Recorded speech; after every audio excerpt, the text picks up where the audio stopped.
건강을 위한 똑똑한 첫걸음. KBS 1라디오 라디오 주치. 건강에 관한 궁금증 샵 9730으로 문자 보내주세요. 각 분야 전문의들이 알기 쉽게 설명해드립니다. 짧은 문자 50원, 긴 문자 100원이 부과됩니다. 노화와 비만은 물론이고요. 각종 질병의 원인이 된다는 활성산소에 대해서 한 번쯤 들어보셨을 겁니다. 그런데 정작 활성산소가 어떤 건지 잘 모르고 이 산소는 우리에게 꼭 필요한 건데 왜 나쁘다는 건지 어떻게 건강상의 문제를 일으키는 건지 궁금한 점들 많으실 것 같은데요. 이런 궁금한 점들 오늘 건강토크에서 풀어드립니다. 강북삼성병원 박용우 교수님, 개그맨 남정미 씨 오늘도 두 분과 함께하겠습니다. 어서 오세요. 안녕하세요. 반갑습니다. 개그맨 남정미입니다. 네, 안녕하세요. 박용우입니다. 네, 남정미 씨가 먼저 이제 네. 청취자 여러분들이 참여하실 수 있는 방법 좀 알려주실까요? 네. 방송 들으시면서 궁금한 점 있으시면요. 유료 문자 샵 9730번으로 질문 보내주세요. 짧은 문자는 50원, 긴 글은 100원이 들고요. KBS 라디오 어플리케이션 콩 이용하시면 무료로 이용하실 수 있습니다. 네, 오늘도 뭐 질문이 많이 들어오지 않을까 싶은데 네네네. 일단 활성산소에 대한 이야기예요. 활성산소는 어떤 건가요? 많이 들어본 말인데 예. 딱 머리에 이렇게 와닿지가 않죠. 네. 일단 이 단어의 뉘앙스 자체가 활성이라는 표현은 굉장히 긍정적인 표현 아니에요. 맞아요. 네, 저도 네. 그렇게 있고. 생각했어요. 네. 막 엄청 막 활발하게 그러니까. 막 이렇게 다닐 것 같은데. 그래서 저는 이런 표현보다는 일반인들에게는 차라리 유해산소라는 표현이 좀 더 맞지 않을까 싶은데 유해산소. 왜냐하면 이게 이제 우리가 호흡을 하고 이제 우리 몸의 신진대사가 일어나는 과정이 산소를 이용하는 대사거든요. 네. 산화라고 얘기하는데 이러한 과정에서 생기는 부산물이에요. 근데 산소가 안정적이 되려면 전자를 이제 두 개를 받아야 되는데, 그러니까 H2O라고 하는 게 안정적인 구조잖아요. 네, 네. 근데 이 산소가 전자를 한 개만 받으면 불안정해져요. 그러니까 불안정해져서 우리 몸에서는 어쨌든 얘네들이 불안정한 상태로 계속 있으면 안 되니까 안정적인 상태로 이제 만들려고 하거든요. 네. 근데 이게 적절하게 우리 몸에서 그 불안정한 상태가 안정화되지 않거나 제거되지 못하면 얘네들이 이제 문제를 일으키는데, 그러니까 말 그대로 얘네들이 굉장히 활동적이 되는 거죠. 그러니까 활성이 커지는 거예요. 그러면 어떤 일이 벌어지느냐? 우리 뭐 DNA를 공격한다든지, 네. 아니면 우리 몸속의 단백질이나 지질을 공격해서 이제 그 산화 반응을 일으킨다든지, 네. 이렇게 되면 우리 몸의 조직이나 이제 세포 구조물들이 파괴가 되잖아요. 그러니까 노화를 촉진시키기도 하고 각종 질병의 이제 원인이 되기도 하는 겁니다. 네. 얘네들은 그러면 느낌으로 숨을 되게 많이 쉬면 너무 과하게 들어오면 그러면 더 많이 생기고 이럴 것 같아요. 아니요, 그런 건 아닌데 우리가 이제 호흡을 하면 네. 이제 그 미토콘드리아라고 하는 이제 세포에서 에너지, 그러니까 ATP라고 하는 에너지를 생성하는 곳이 있잖아요. 네. 여기에서 그러니까 ATP를 생성하는 과정에서 이런 이 활성산소가 생기는데 호흡 과정에서 생기는 거는 대략 한 1% 정도밖에 안 돼요. 그렇구나. 근데 이제 우리가 격렬하게 운동을 한다든지 네. 이러면 호흡이 가빠지잖아요. 예. 그렇죠. 그러면 이제 그쪽에서 어쨌든 그 이런 산화 반응이 이제 좀 빠르게 일어나야 되니까 그런 와중에서는 활성산소가 생길 수 있는 가능성이 또 높아지겠죠. 그다음에 과식을 했단 말이에요. 우리 몸에서 네. 흡수, 대사, 처리할 수 있는 수준을 넘어서서 먹었어. 그러면 대사 과정에서 활성산소가 생길 위험이 더 높겠죠. 그다음에 스트레스를 지속적으로 강하게 받으면 네. 우리 몸에서 또 활성산소의 생성이 늘어나요. 아무래도 알게 모르게 호흡도 빨라지고 신진대사가 항진되는 것도 있고 네. 또 스트레스 호르몬 자체가 또 그런 반응을 일으키기도 하고 그다음에 뭐 담배, 그다음에 과도한 음주, 그다음에 자외선, 그러니까 우리 주변에서 활성산소를 유발하는 요인들은 굉장히 많아요. 그러네요. 그리고 이게 숨과 호흡과 관련 있다기보다는 대사 과정에서 그렇죠. 과도하게 맞습니다. 많아지면 네네. 문제가 된다. 그래서 체내에 쌓이게 된다. 이러면 이제 문제가 된다. 그러니까 이제 우리 몸에서는 이제 이런 활성산소를 이제 안정화시키는 효소들이 있거든요. 네. 네, 그래서 그 효소들이 제대로 잘 작동을 하면 얘네들이 빠르게 안정화가 되거나 또는 이런 유해산소를 제거하는 항산화 영양소들 네, 우리가 네. 흔히 얘기하는 뭐 비타민 C, 비타민 A, 뭐 비타민 E 이런 것들이 네. 대표적인 항산화 영양소들. 그러니까 항산화라는 게 이런 산화 스트레스를 막아주는 그런 영양소라는 거죠. 요즘에 그래서 항산화 이런 네. 거 거기 하는구나. 관련된 뭐 이런 나오는 제품들 많잖아요. 시중에 뭐 관련된 뭐 활성산소를 없애주는 줄여주는. 근데 그거 진짜 먹으면 좀 주나요? 일단 왜 활성산소가 이렇게 문제가 될까를 생각해 보면 네네. 앞서 제가 이제 말씀드렸던 그런 요인들이 현대인들이 어쩔 수 없이 우리가 접해야 되는 그런 자극들이잖아요. 예. 네. 그런데 우리 몸에서 그러한 활성산소를 잡아주는 효소의 작용이나 항산화 영양소들이 충분하면 괜찮은데 과연 우리 현대인들이 그러한 영양소들을 충분히 섭취하고 있느냐는 거죠. 그러니까 공격하는 요인들은 많은데 수비하는 요인들이 상대적으로 적으니까 이게 문제가 되는 거거든요. 자, 그렇다면 지금 질문한 것처럼 시중에 그런 항산화 효과가 있다라는 걸 먹으면 도움이 되느냐? 네. 그러니까 도움이 될 수 있는 사람도 있고 또 굳이 뭐 먹지 않아도 뭐 평소에도 채소나 뭐 통곡류 섭취를 많이 하고 네. 스트레스 잘 안 받고 사는 사람이 굳이 더 그것까지 건강해지겠다고 항산화 영양소를 먹을 필요까지는 없는 거죠. 비타민도 많이 들어오면 뭐 소변으로 배출된다 이런 얘기가 있잖아요. 네. 그러면 이것도 항산화가 되는 사람이 뭐 복용을 해서 뭐 좀 몸에 좀 더 많으면 이것도 그냥 나가게 되는 거예요?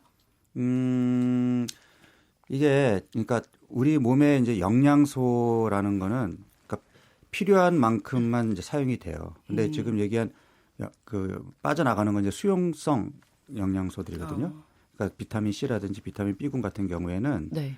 이게 이제 물에 녹기 때문에 소변으로 쉽게 빠져나가게 되거든요. 근데 그런가 하면 지용성 이제 영양소들 뭐 비타민 E라든지 비타민 D라든지 A라든지 이런 것들은 우리 몸에 지방에 이제 남아 있기 때문에 천천히 배출이 되거든요. 네. 근데 지금 이런 항산화 영양소들 중에는 수용성인 애들도 있고 지용성인 애들도 있고 양쪽에 다 해당하는 애들도 있고. 그래야 왜냐하면 활성산소가 어디서든지 생기는데. 그렇죠. 예, 네. 얘네들을 그러니까 다 막아줘야 쫙 되니까. 포진해서 막아줘야 되거든요. 네네네. 그러니까 비타민 C하고 비타민 E도 하나는 수용성이고 하나는 지용성이지만 상호 협조해서 한쪽이 그 활성산소를 잡아서 이제 그 산화돼 버리면 얘를 다시 환원시켜서 또 활용할 수 있게 해주고 이런 역할들을 서로 해주는 거예요. 그래서 네. 우리 몸속의 항산화 영양소들은 팀워크 플레이를 해야 돼요. 아하. 혼자 나서서 못해요. 축구가 이제 11명이 팀워크를 잘 짜야 이제 점수를 그렇죠. 얻잖아요. 네, 그러니까 공격수 하나만 나가가지고 안 되잖아요. 그러니까 이것도 우리 몸에 있는 영양소, 특히 항산화 영양소들은 그러니까 어느 영양소, 항산화 영양소들 중에 어느 한두 가지가 부족해지면 네. 다른 영양소들이 힘을 발휘를 못하는. 다 연결이 돼 있네요. 네. 그래서 예전에 이제 이 대표적인 항산화 영양소인 베타카로틴 네네네. 많이 들어봤잖아요. 네네. 당근 뭐 당근에 네. 많이 들어있다고. 당근, 그다음에 이제 노란색 예. 뭐 호박이라든지. 네. 자, 이 베타카로틴이 우리 몸에 들어오면은 비타민 A라는 이제 항산화 영양소가 되는데 네. 베타카로틴만을 영양제로 만들어서 복용을 시켰더니 예. 오히려 그 암 발생이 더 증가했어요. 오. 근데 물론 이제 담배를 피우는 사람에게서 그 베타카로틴을 처방을 했더니 오히려 폐암 발생이 늘었거든요. 그러니까 이제 우리 학자들 생각은 이게 특정 영양소만 공급해 준다고 해결되는 게 아니구나. 특히 항산화 영양소는 팀워크가 중요하구나 하는 거를 이제 깨닫게 된 계기가 됐죠. 예. 그렇구나.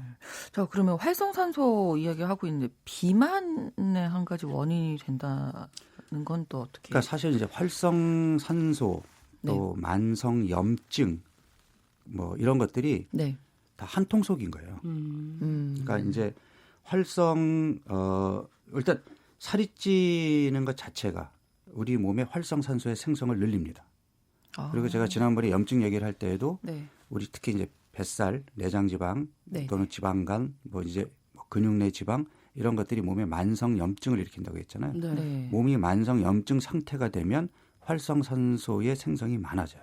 또 거꾸로 활성산소의 생성이 많아지는데 이게 제대로 해결이 안 되면 얘네들이 계속 산화 반응을 일으키면서 염증을 또 유발해요. 그러니까 기본적으로 비만해 있거나 그러니까 내장 지방 비만이 있거나 지방간이 있거나 이런 경우에는 활성산소 생성을 제대로 막아주지 못하면 비만이 더 심해지거나 지방간이 더 악화되거나 근데 문제는 비만한 사람들은 또 항산화 능력이 떨어져 있단 말이에요. 아니 이게 닭이냐 달걀이 먼저냐 이거 그러네요. 어쨌건 안 좋은 건 계속 순환이네요. 그러니까 그러게요. 이게 빨리 뱃살을 빼고 이게 비만에서 어떤 고리를 하나 끊어줘야 되는 네, 거죠. 되는 이유가 그 자체가 계속 악순환의 연속인 거예요. 그러니까 뚱뚱한 사람들이 야금야금 계속 살이 찌는 이유가 네. 계속 몸 안에서 그런 악순환의 연속으로 계속 나빠지는 거거든요. 그러면 활성산소가 우리 몸에 많다는 걸 우리 스스로가 어떻게 느낄 수 있어요? 좀 뭐 다른 때보다 맞아. 많이 피곤한 것 같다. 뭐 이러면은 활성산소 많은 건가요? 아니면 막 병원 가서 피 검사하면 뭐 검사를 여기 받아봐야 되는 활성산소가 건지. 많아요. 뭐 이렇게 나오나요? 그러니까 검사하는 방법이 있어요. 그래서 우리가 그 활성산소의 정도를 보는 검사가 있거든요. 네. 그리고 우리 몸속의 항산화력을 측정하는 검사도 있어요. 그래서 이제 저희 병원 그 건강검진센터에서 그걸 하고 있는데 네. 거의 대부분 활성산소의 수준은 다 올라가 있어요. 검사하는 사람들이 거의 대부분이.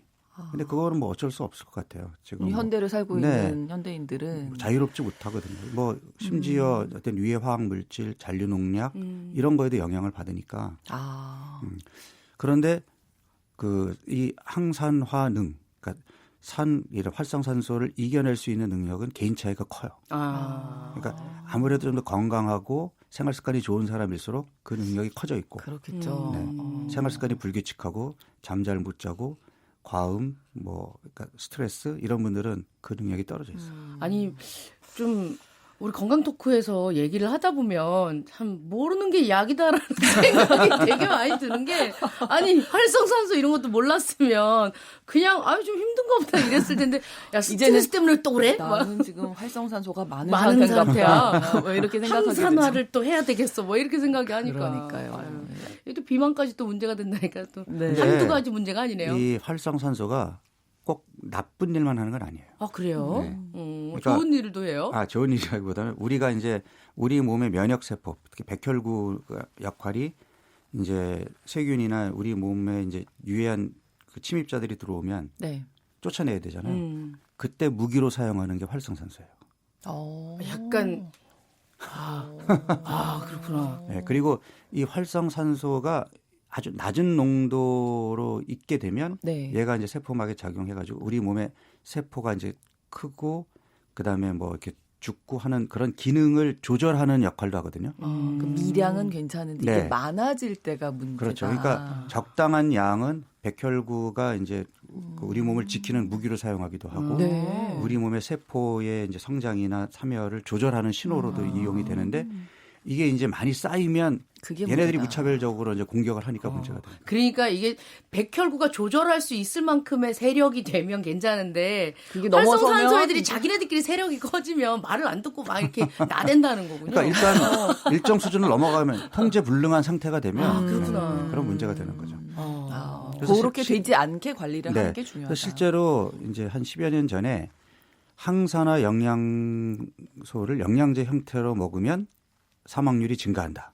이런 논문이 나와서 무서운 이건 또 무슨 얘기인가요? 이게 이제 그때 그 연구팀이 그 쇼펜하겐 이제 그쪽 연구팀이어서 쇼펜하겐 쇼크라고 해서 전 세계적으로 그러니까 한번 영양제 먹으면 일찍 죽는데 이런 얘기가 나온 적이 있었는데 그 내용이 이제 항산화 영양소를 영양제 형태로 먹었을 때 사망률과의 이제 관계를 메타 분석으로 이제 쭉 봤는데 결과적으로 보니까 복용한 사람들이 조금 사망률이 증가하더라. 근데 그 내용을 자세히 보면 앞서 얘기한 이제 베타카로틴 얘기도 있고, 그러니까 특정 항산화 영양소를 단일이나 뭐 한두 가지만 먹게 했을 때에는 그 효과가 미미하거나 오히려 부작용이 커질 수도 있다.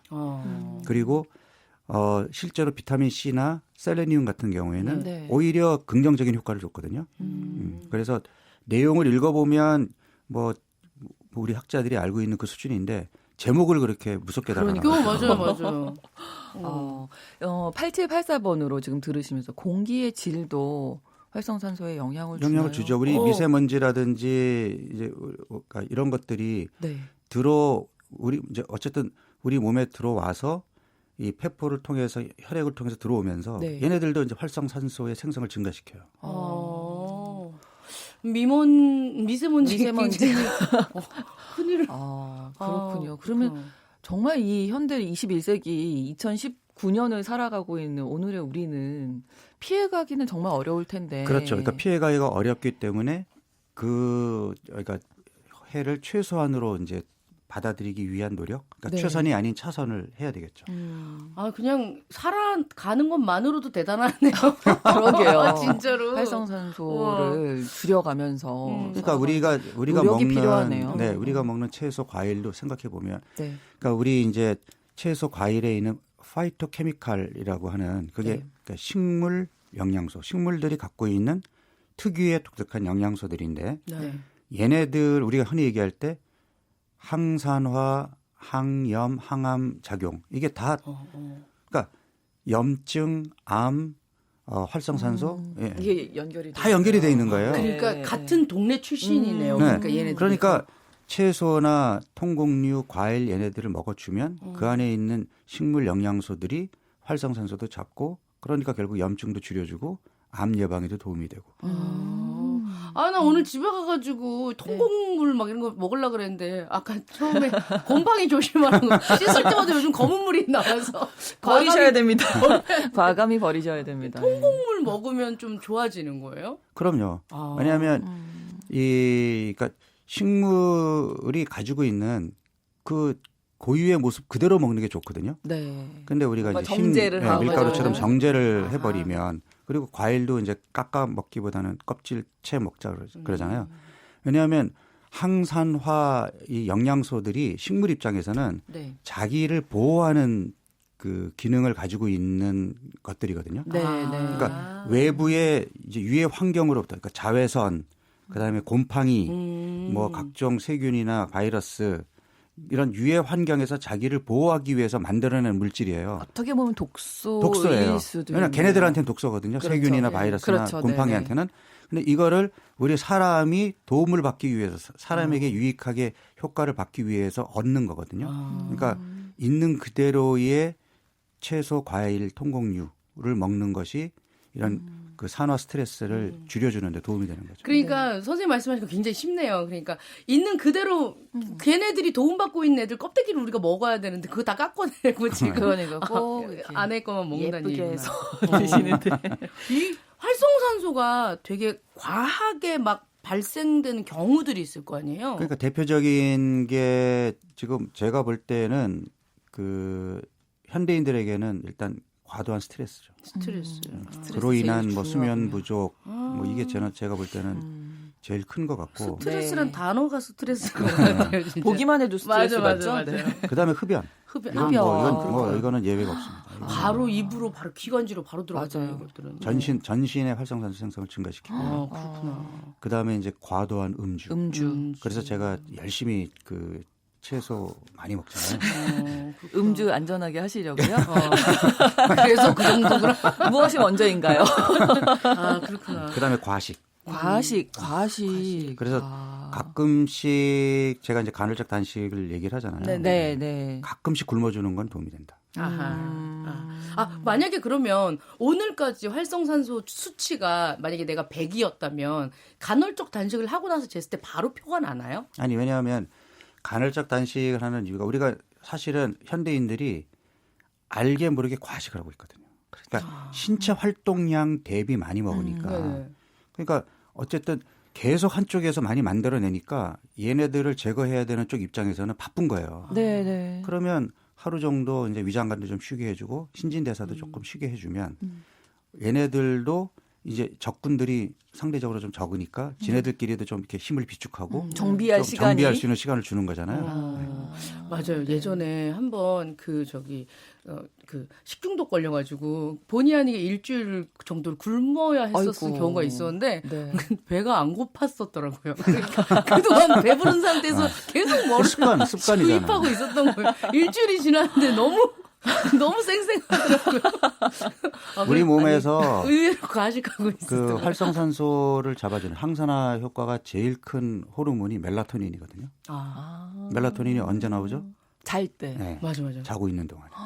그러니까 자고 있는 동안에 멜라토닌이 충분하게 분비가 되면 얘네들이 우리 몸의 면역 시스템도 이렇게 회복을 시키지만 활성산소를 잡아주는 능력이 아주 탁월해요. 그렇군요. 그래서 잠을 푹 잠을 주무셔야 푹 자야 돼요. 스트레스 받지 마시고 푹 주무셔야 네. 된다는 얘기인데 우리가 지금 먹는 얘기, 자는 얘기 했잖아요. 이제 운동도 항상 강조해 주시는데 아주 도움이 되죠. 근데 운동을 너무 많이 하면 활성산소 증가한다고 그렇죠. 들었거든요. 네. 스트레스 받으니까. 아니, 그러니까 격하게 운동을 하는 것 자체가 네. 활성산소의 생성을 증가시켜요.